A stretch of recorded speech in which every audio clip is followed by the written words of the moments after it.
I think we've had a tremendous conversation that has really lifted up the importance of early childhood education.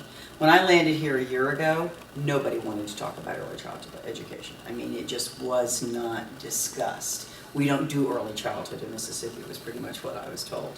And that was bringing me pause, great pause, because every other state in the union has been doing early childhood for years. And so for me, the conversation got started, and for me, the fact that we're continuing this conversation, MEC Capital Day, that was its entire focus, was early childhood education.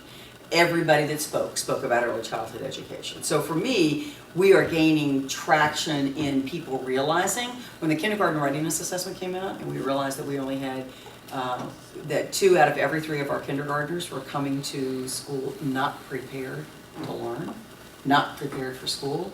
That was an eye-opener. It was the first time in Mississippi's history that we'd had a common assessment in kindergarten. And I had gone to the legislature last year, asked them for this common assessment, and they were good enough to vote it and put it in statute. So now you can sit there and look across the state and see what do our incoming kindergartners look like? Well, if that didn't raise the level of awareness about the need for early childhood and quality pre-K, nothing would have. So it is going to take an investment, and if you look around the nation, other states have just forged ahead of that.